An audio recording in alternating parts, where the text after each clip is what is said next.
Hi, I'm Rob. And I'm Rob. And this is Ask Rob and Rob. Welcome to Ask Rob and Rob, the show that's all about questions and answers. You ask them, we do our best to answer them.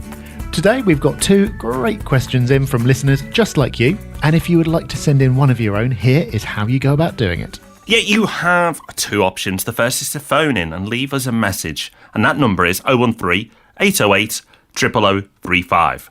Or you can go via our website, propertyhub.net/ask, and leave a message that way.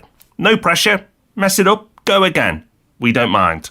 We're just happy that you do it. And we're very happy, Rob, that we got two questions up. And the first question is from someone who's not left their name. So we'll call this listener Dawson. Yeah, hi. I have a question for your property hub. I'm thinking of investing in the student market. I live in the south, but I understand that yields are better in the north. I've looked at Manchester and Liverpool, but what I'm finding is that it's getting very saturated, and there are quite a lot of properties that are empty due to new rules and just excessive development of new buildings. I just wondered if you had any advice on where you would recommend for good student lets with a high yield, or whether you think this market is not worth getting into now. Thanks, bye. Thank you, Dawson. Good question. I assume that when you're talking about a saturated market and lots of empty properties in places like Manchester and Liverpool, you're talking specifically about the student market. Because if you're talking about the cities in general, I'm going to have to disagree with you there. I think there's a perception that because so much new development is going up in Manchester in particular, that there is overbuilding and that the market is saturated. But the reality is it's responding to demand that is absolutely there. I was speaking to our Manchester local property expert for Property Hub Lets the other day, and she was saying that she's got nothing to do. She's let all the stock that we have in Manchester, and there's people queuing up waiting for more. So if you do have anything that's not let in Manchester or Liverpool, then let us know, because we'd love to have it.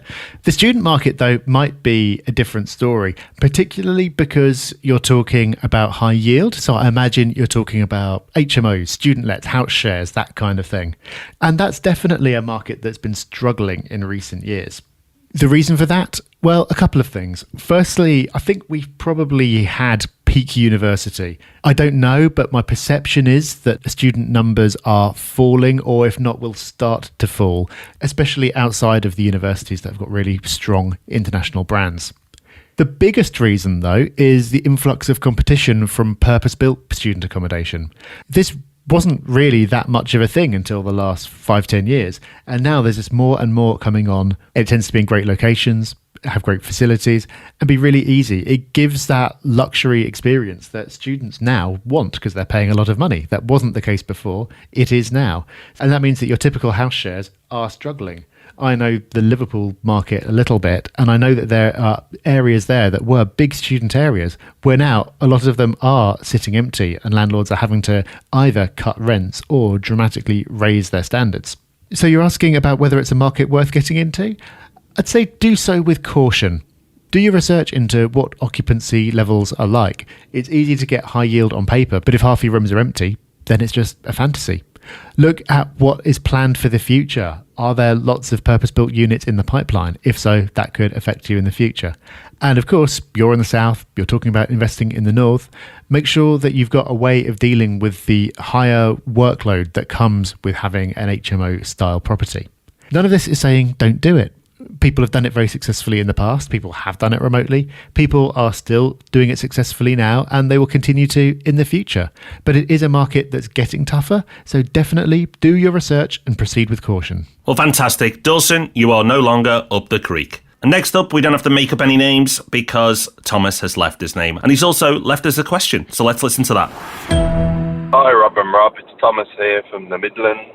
Just looking at a property to buy up north in Barnsley, and we've had the EPC come through, and it's only rated about 9, which I've never seen one so low. I'm just worried about the costs of getting that up to standards so that we can rent it out.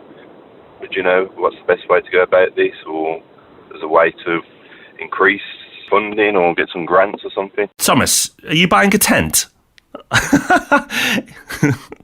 EPC 9. Wow. Okay. Well, let's answer your question, but then I'll give you some guidance. In your EPC report, it tells you how you can raise your rating, and it gives you advice of how you can go about this. It also gives you costs, and it also gives you the potential you can save. In fact, reports also have the recommendations in order of actions that you should probably take.